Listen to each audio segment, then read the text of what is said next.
Leemos la Sagrada Escritura en el nombre del Padre, del Hijo y del Espíritu Santo. Amén.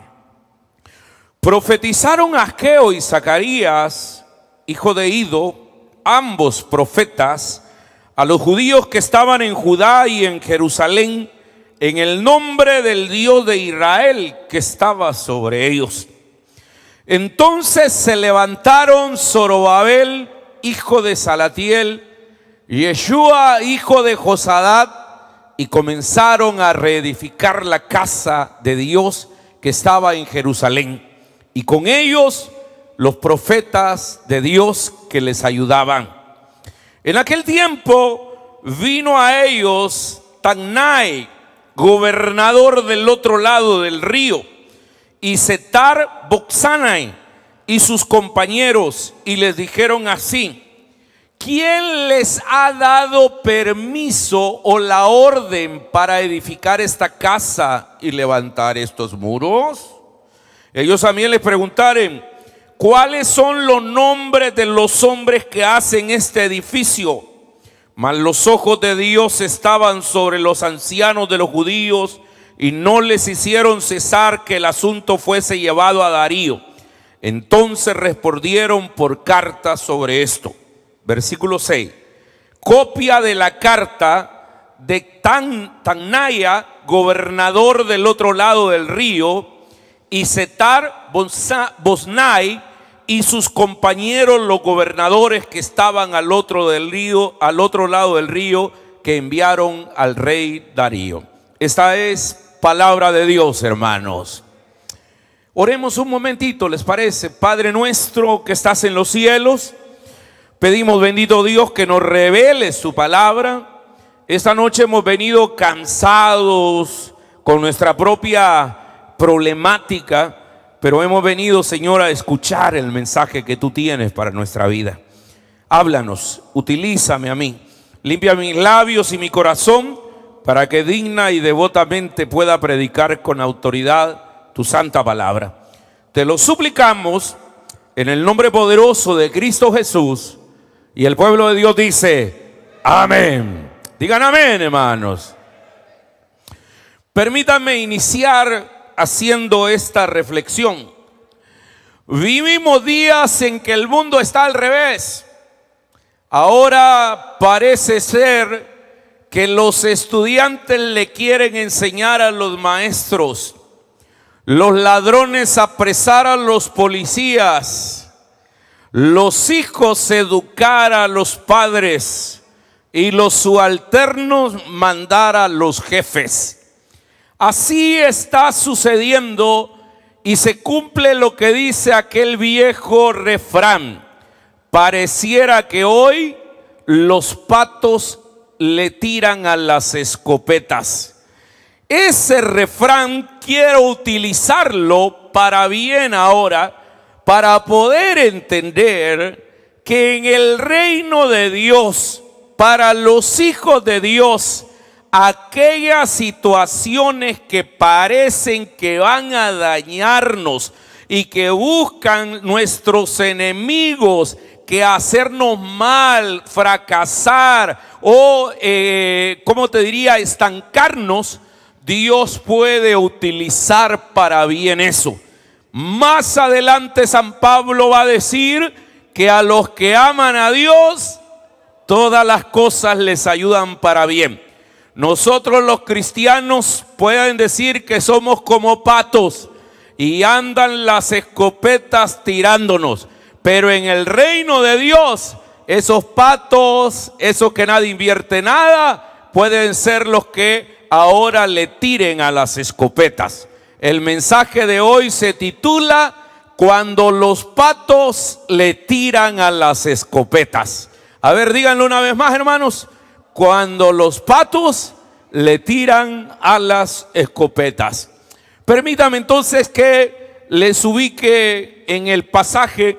Realmente es un pasaje muy, pero muy sencillo de poderlo entender.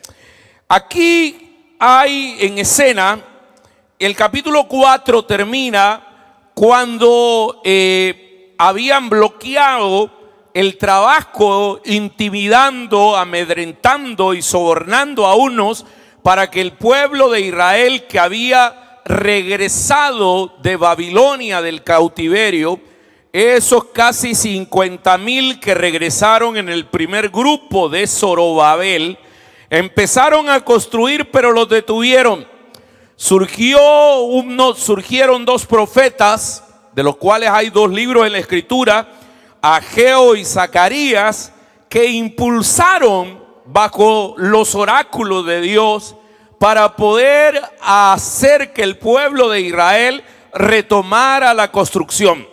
El pueblo entonces judío, el pueblo de Dios, exhortados por los hombres de Dios, Ageo, Zacarías, por Yeshua el sacerdote, por el gobernador o la autoridad civil que era Zorobabel, se pusieron manos a la obra y empezaron a trabajar. Pero llegó un emisario del emperador. En ese tiempo ya no era Nabucodonosor. El emperador de Babilonia era Darío I. Y él tenía un gobernador que era para todo el área de Judá, para todo el área de Palestina. Este gobernador era una especie de sátrapa, un hombre que él tenía autoridad como un virrey, por así decirlo, en la región donde se le había encomendado. El nombre de ese gobernador era Tacnaya o Tacnaya, ahí está el nombre. Era el gobernador, el sátrapa de Palestina. Tenía un secretario que era la persona cercana que le ayudaba, y su nombre es Setar Bosnaya. Era el secretario o el vicegobernador. Estas eran las dos figuras más importantes que el imperio tenía en el área de Judá, en el área de Israel y en el área de Palestina. Resulta que estos dos hicieron una visita de supervisión en el área de Jerusalén, donde se estaba empezando a levantar el templo, cuando se estaba reconstruyendo.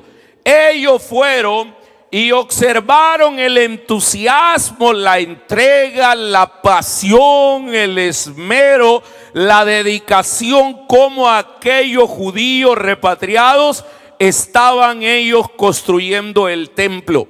Esto les preocupó mucho. Les hicieron dos preguntas: ¿quién les ha autorizado para que estén construyendo este templo? Luego les preguntaron cuál es el nombre de los líderes. Esas dos preguntas están en el versículo número 3 y en el versículo número 4. Esto los judíos ni siquiera se detuvieron para darles explicaciones.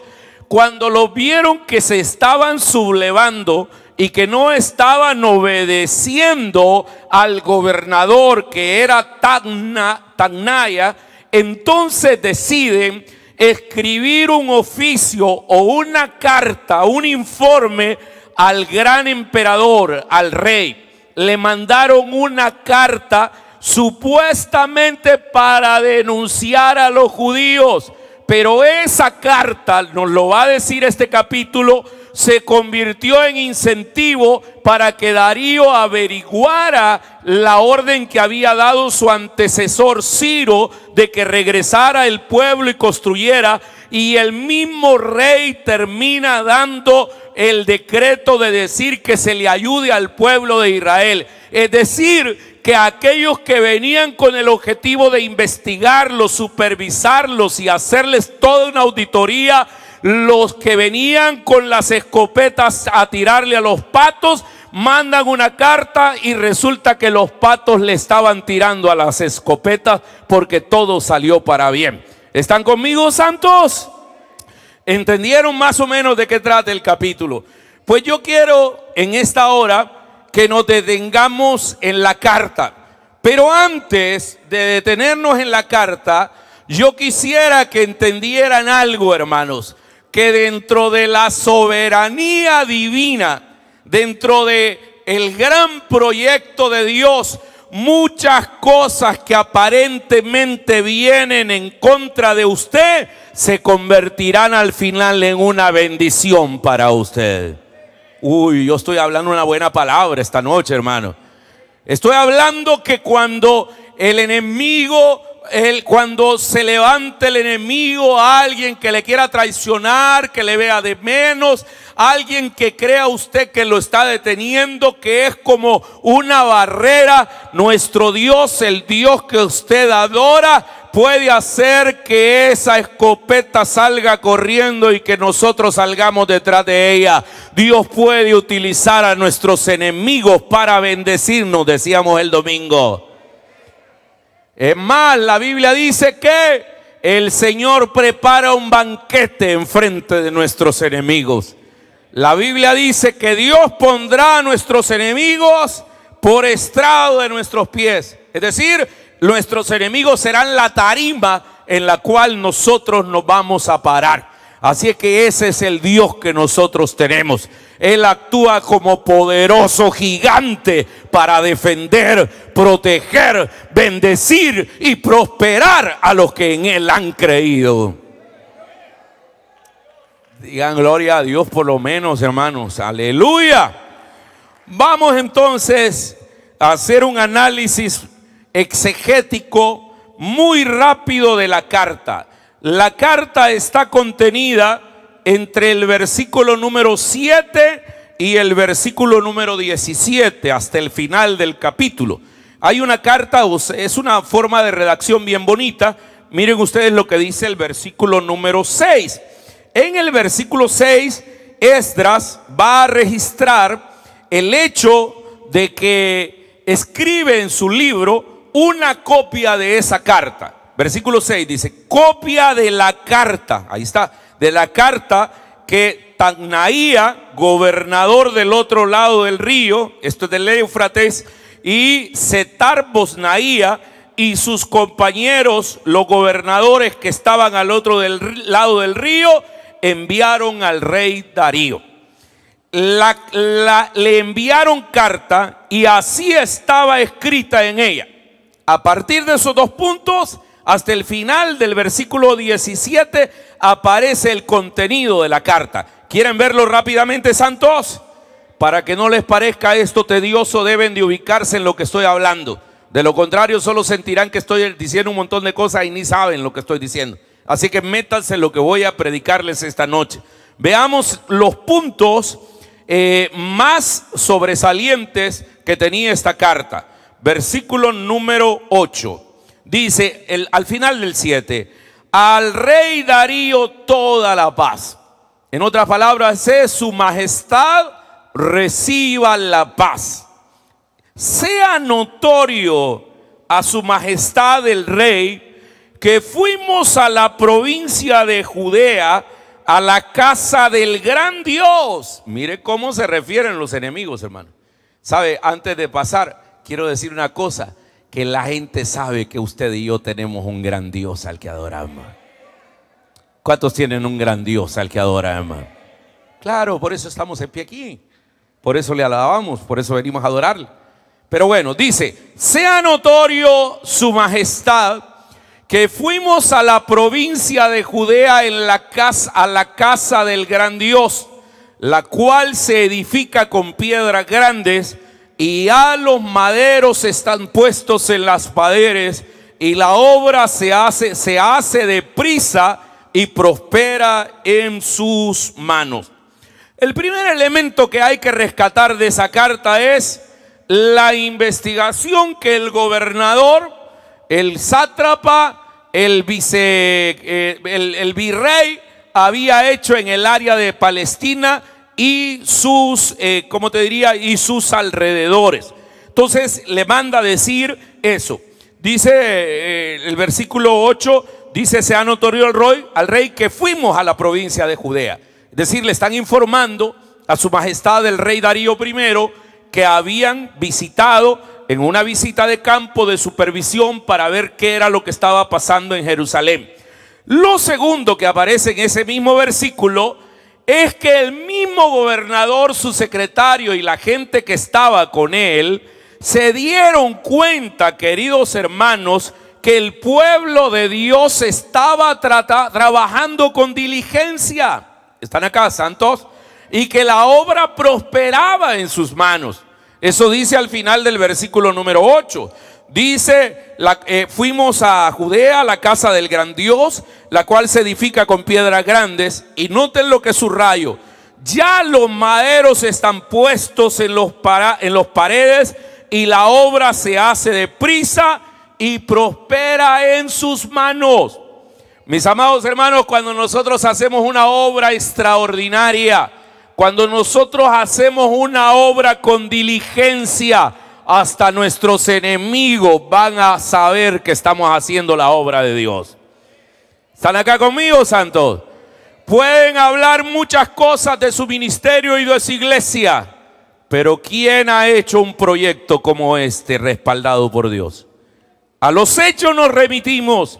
Frente a una obra frente a un hecho no hay argumento que valga.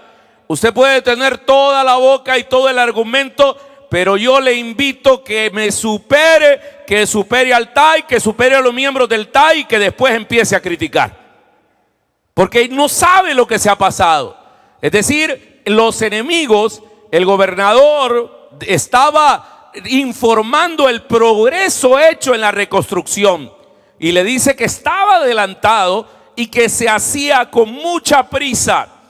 Yo recuerdo, hermanos, que cuando nosotros construíamos este complejo, ya les he dicho que venía todos los días, pero en una oportunidad estaba un periodista de un periódico tomando fotos aquí adentro y de repente me ve venir y empieza a fotografiarme.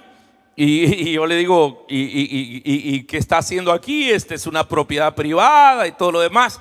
No me dice, es que me mandaron los jefes de la redacción de este periódico porque quieren documentar lo que usted está construyendo. Y entonces me dice, ¿me puede dar una entrevista? Usted diga todo lo que hay acá. Resulta que no era un periodista, sino que era un enviado de una iglesia que el pastor estaba interesado en ver todo el avance que teníamos. Qué interesante, ¿verdad? O sea, estaban tan preocupados por lo que estábamos haciendo que hasta mandaron a espiarnos. Entonces, ven ustedes cómo es. O sea, hermanos, haga la obra de Dios. Se equivocó, cometió un error y todo lo demás. No se defienda. La mejor manera de defenderse son sus hechos y su trabajo que usted haga para el Señor. Estamos tan ocupados en la obra de Dios que no tenemos tiempo de defendernos. ¿Me entiende? Cuando le diga mira y todo lo demás, mira, yo lo que sé es que la obra de Dios va adelante y por más que se ha querido detener, ahí se está haciendo la obra que el Señor nos ha mandado. ¿Están aquí conmigo, santos? Entonces, el reporte de la carta, queridos hermanos, está indicando que iban a toda prisa y que estaban con diligencia construyendo la obra. Un tercer elemento que destaca la carta está en el versículo 9 y 10. Ahí hace referencia a las dos preguntas que le hicieron a los judíos. Esas preguntas que aparecen en el versículo 3 y 4. Dice el 9: entonces le preguntamos a los ancianos diciéndoles, ¿quién les dio a ustedes la orden para edificar esta casa y para levantar estos muros? Esa era la primera pregunta. La segunda pregunta, versículo número 10, también les preguntamos sus nombres, que es lo que aparece en el 4. ¿Cuáles son los nombres de los hombres que hacen este edificio? También les preguntamos sus nombres para saber y escribirte los nombres de los hombres que estaban en la cabeza de ellos. Es decir, hermanos, le están informando al rey, fuimos, hicimos una supervisión, vimos que avanza con diligencia y les hicimos dos preguntas a los que dirigían, a los ancianos. Una, ¿quién les había dado permiso? El versículo 9 lo dice ahí, ¿verdad? ¿Cómo dice literalmente el 9? ¿Quién les dio la orden para edificar la casa y para levantar estos muros? Y en segundo lugar, le preguntamos quiénes eran los nombres de los que estaban dirigiendo la construcción, lo cual aparece en el versículo número 10. Lo interesante es que en la carta registran la respuesta, porque el versículo 3 y 4 le hicieron la pregunta, pero no registra la respuesta. Uno podría pensar que guardaron silencio, pero no. El versículo siguiente estamos hablando de el versículo número, déjeme ver, versículo 11, ya se registra la respuesta. La respuesta tiene a su base por lo menos 6 elementos que son dignos de destacar. Versículo número 11, ahí está lo primero. Dice, y nos respondieron diciendo, ¿qué le respondieron los judíos a las dos preguntas? Nosotros somos siervos del Dios del cielo y de la tierra. Eso es interesante, ¿verdad? No le dijeron somos siervos de Zorobabel. No le dijeron somos siervos de Yeshua. No le dijeron somos siervos de Esdras. Somos siervos de ¿quién, hermanos? Somos siervos del Dios viviente. ¿Cómo dice el versículo? Nosotros somos siervos del Dios del cielo y de la tierra. Cuando le pregunte, ¿y vos todavía estás con ese tal Carlos Rivas? Para empezar, nunca he hablado con esos locos y le dicen Carlos Rivas. Y todo el mundo dice que me conoce. Pero ¿y si vos todavía vas a servirle ahí? No, mi hermano, no. Yo no le sirvo ni a Carlos Rivas ni al Tai. Yo le sirvo al Dios del cielo y de la tierra. ¡A su nombre! Entonces no nos avergonzamos de eso. Aquí todos somos peones en esta obra. Hay ustedes que le van a cantar y vos ya vas a cantar a la iglesia a servirle al tal Carlos Rivas. Mira vos, a mí realmente no me motiva eso. Porque que te quede claro, yo soy siervo del Dios del cielo y de la tierra. Vos le servís a un partido que tiene una estrella con una bandera roja. Vos le servís a un partido que tiene 3 colores.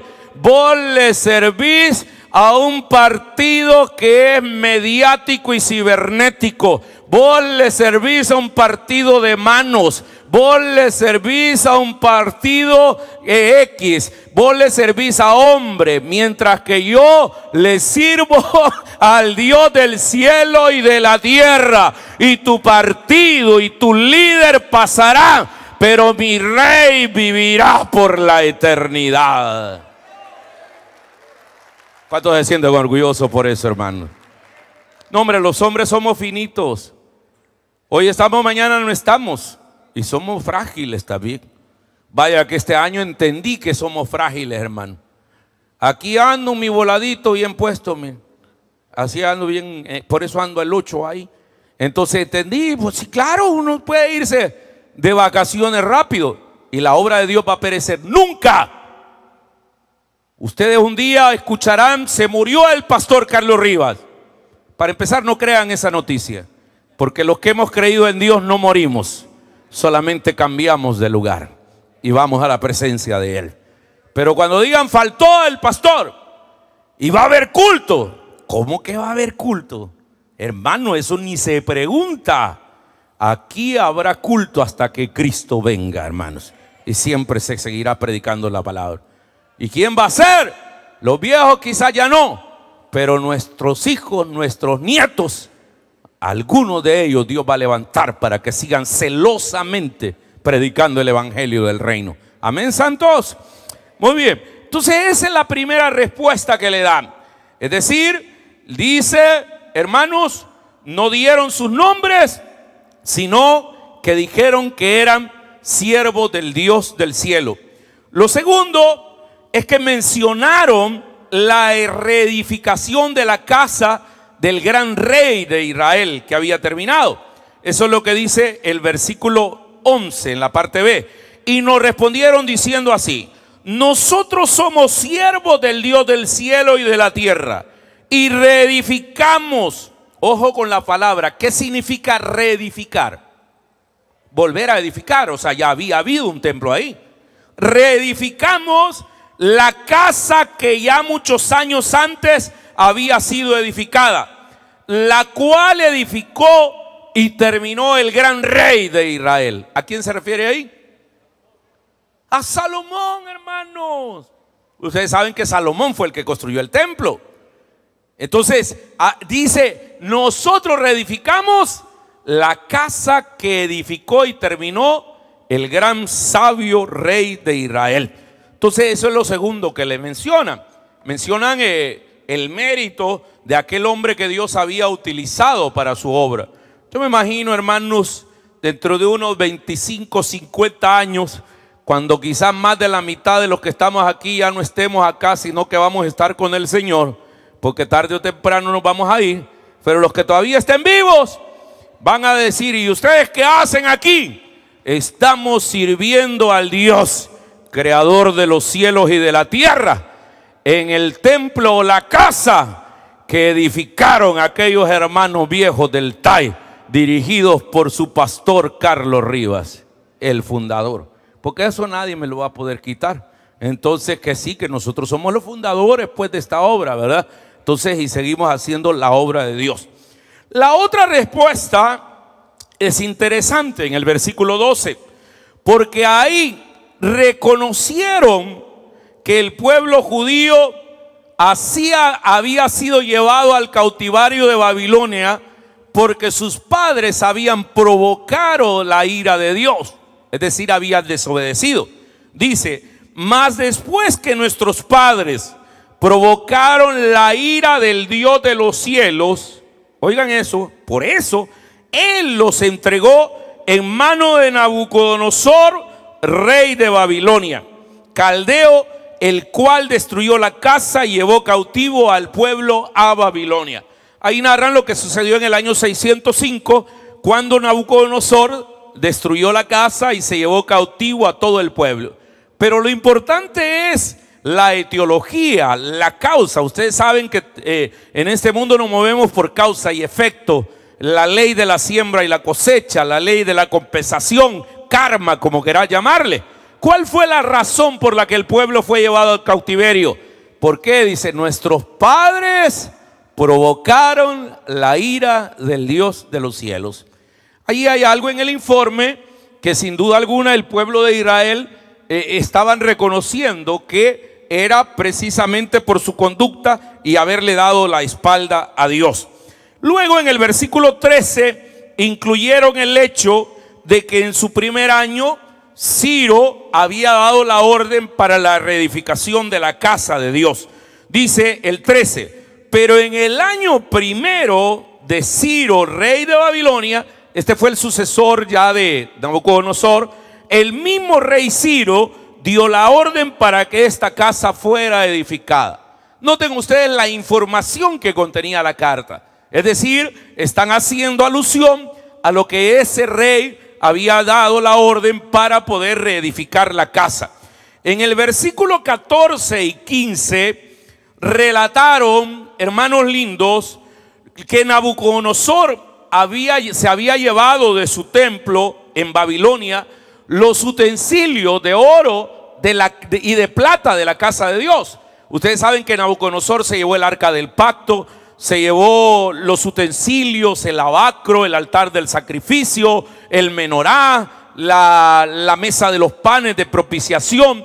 Entonces en esos versículos van a acordarse de eso, pero también van a decir que Ciro los había devuelto para ser llevados de regreso a Israel para que los introdujeran cuando la casa fuera reedificada. Veamos entonces lo que dicen esos versículos 14 y 15. También los utensilios de oro y de plata de la casa de Dios que Nabucodonosor había sacado del templo que estaban en Jerusalén y los había llevado al templo de Babilonia, el rey Ciro los sacó del templo de Babilonia y fueron entregados a Sesbazar, a quien había puesto por gobernador, y le dijo: toma estos utensilios y ve y llévalos al templo que está en Jerusalén y sea reedificada la casa de Dios en su lugar.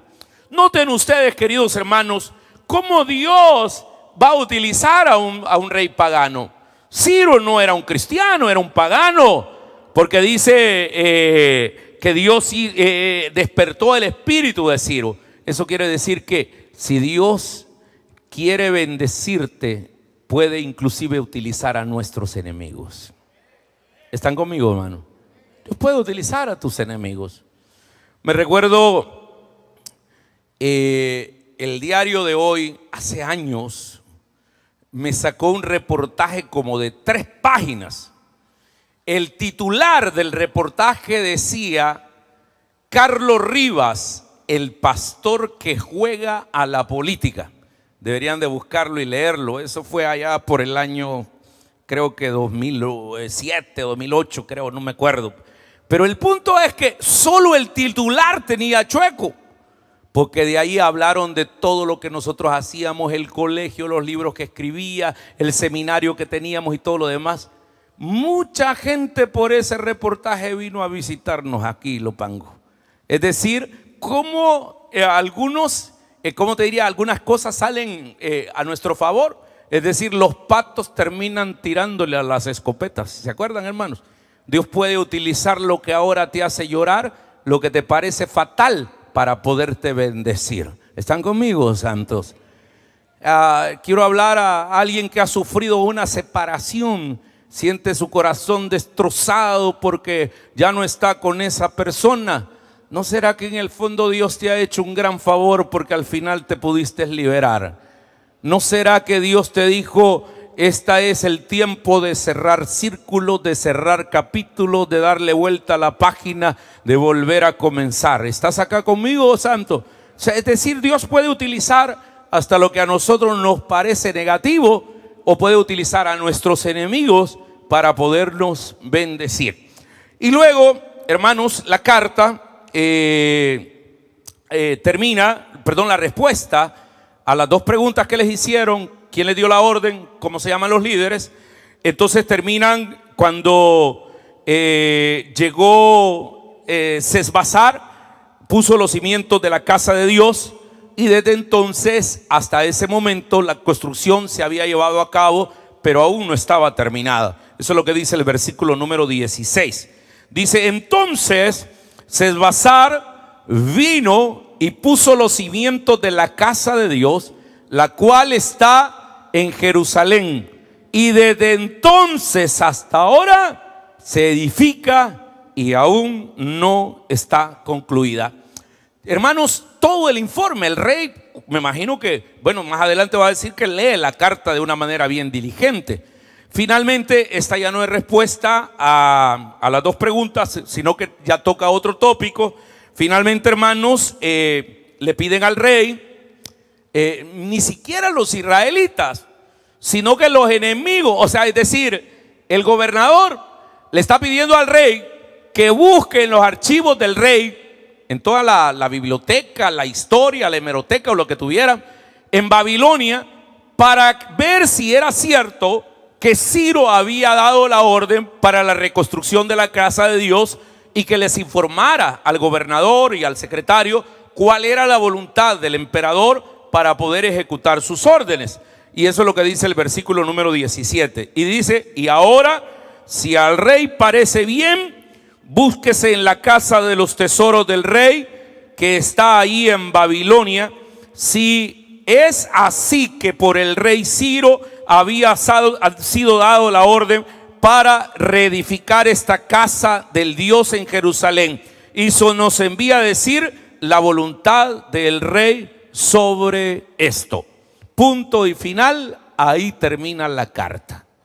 Ahora, hermanos, el rey Darío va a leer diligentemente la carta.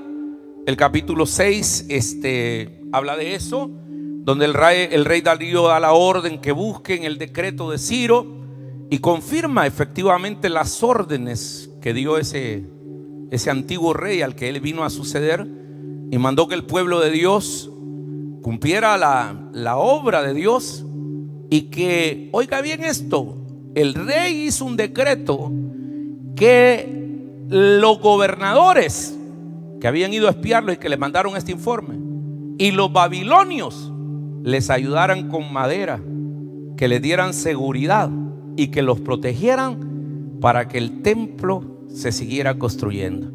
Y construyeron. Y miren la linda noticia que hay en el capítulo número 6, versículo 15, por favor. Miren lo que dice ahí: esta casa fue terminada en el 3er día del mes de Adar, que era el sexto del año del reinado de Darío. Mis amados hermanos, déjenme decirles algo. A veces el mundo hostil, nuestros enemigos, va a querer rechazarnos, detenernos, y nos va a tener solamente por ser cristianos. Muchas veces nos va a tener odio. Pero ahí es donde el Señor le parece utilizar para bien la proclamación de los enemigos, para que ellos confirmen la verdad del testimonio del pueblo de Dios. Eso quiere decir, hermanos, que si Dios tiene que utilizar hasta el mismo diablo para poder que hable bien de sus hijos, lo va a hacer. El pueblo de Dios ganó el apoyo del rey Darío, les ayudó y terminaron la casa, la construyeron. Después del versículo que nosotros leímos, que será lo que estudiaremos la otra semana, está toda la alegría que el pueblo puso cuando rededicaron el segundo templo, que era el templo de Zorobabel. Hermanos lindos, podemos confiar nosotros como sus hijos, como los hijos de Dios. Escuche esto: podemos confiar en la soberanía de nuestro Dios a lo largo de nuestra vida. Escuche esto, por favor, esto le va a servir. Confíe en la soberanía de Dios a lo largo de su vida. Él utiliza a sus mismos enemigos para llevar a cabo la voluntad de bendecirlo a usted. Termino con esto. ¿Cuántas veces el diablo que el Señor lo reprenda, o mucha gente utilizada por el diablo, ha querido verlo a usted que se acaba, que se termina? ¿Cuántas compañeras de trabajo hacen reportes a sus supervisores, a sus jefes, para poderles decir cosas, mentiras suyas? ¿Cuántos vecinos dicen cosas así? No se preocupen, esa lucha no se gana con ejército, es con mi Santo Espíritu, dice el Señor. Usted, aleluya, usted no tiene que defenderse, porque abogado tenemos para con el Padre. Usted tiene a su Dios que pelea sus buenas batallas, y no hay justo desamparado, ni su simiente que mendigue pan. El Dios del cielo cuida de nosotros. El que tenga oídos para oír, que oiga la palabra. El Dios del cielo convierte a los patos tirándole a las escopetas, a las gallinas de abajo haciéndose en las de arriba. Iba a decir otra palabra, pero no. Muy bien. Pero algunos no me entendieron, eso es lo mejor. Pero algunos de ustedes son listos y los más viejos entendieron. Aquí no es, aquí es al contrario, hermano. Aquí las gallinas de abajo son las que se hacen en las de arriba. Muy bien, pongámonos de pie, por favor. Los niños más pequeños, pregúntenle a su papá o al que tienen ahí cerca, ¿qué quiso decir el pastor con eso de la gallina? Muy bien, a ver, preguntarle. Muy bien. Quiero que cantemos un canto que se llama Dios cuida de mí. Yo creo que ustedes se lo saben. ¿Ustedes se lo saben? A ver, poneme la letra, Jonathan. Qué bonito mi traje, va. Nadie me ha dicho nada, va. ¿Verdad que está bonito? Parece de abogado. Ya parezco yo el licenciado Aguillón, así guapo, el licenciado Reiniero. Aunque Aguillón ya no se pone traje, babo. ¿Por qué, pues? Solo en las audiencias. Ya colgó el traje, varón. Muy bien. A ver, ¿cómo dice la letra vos? Poneme un pedacito, a ver, quiero leerla. Ah, no la tenés. Dios cuida de mí. Necesito aprender un poco aquí. Necesito aprender un poco ahí. Necesito aprender más de Dios. porque Él es quien cuida de mí. Qué lindo ese canto, ¿verdad? Si una puerta se cierra aquí, otras puertas se abren ahí. Necesito aprender más de Dios, porque Él es quien cuida de mí. Dios cuida de mí. ¿Se la saben, verdad?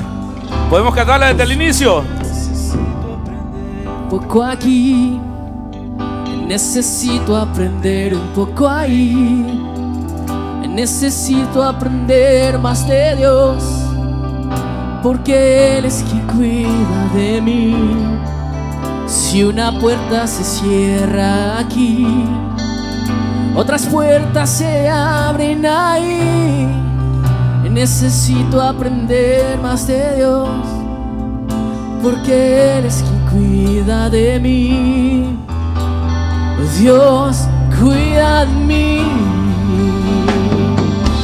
Dios cuida de mí. Bajo la sombra de sus alas, Dios cuida de mí. Yo amo su casa y no ando solo, no estoy solo, porque Dios cuida de mí. Vamos en el coro todos. Dios cuida de mí. Bajo la sombra de sus alas, Dios cuida de mí.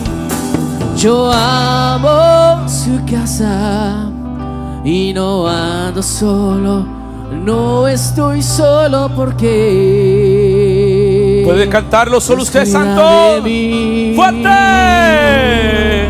Dios Dios cuida de mí. Bajo la sombra de Dios cuida de mí. Yo amo su casa y no ando solo, no estoy solo, porque yo sé Dios cuida de mí. Segunda estrofa, por favor. En mi vida no hay dirección, tomaré una decisión. Yo sé que existe aquel que me ama, su mano me sostendrá. Si una puerta se cierra aquí, otras puertas se abren ahí.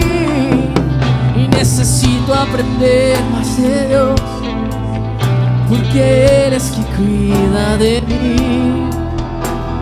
Dios cuida de mí. ¡Oh, sí! Dios cuida de mí. Bajo la sombra de sus alas, Dios cuida de mí. Yo amo su casa y no ando solo, no estoy solo, porque Dios cuida de mí. Dios cuida de mí. Bajo la sombra de sus alas, yo amo su casa y no ando solo, no estoy solo, porque Dios cuida de mí. levanta tus manos y di conmigo: Dios cuida de mí. Dios cuida de mi familia. Dios cuida de Jonathan Morales. Dios cuida de sus hijos que están en el trabajo. Dios cuida de los que ahora están enfermos en un hospital, porque el que habita el abrigo del Altísimo morará bajo la sombra del Omnipotente.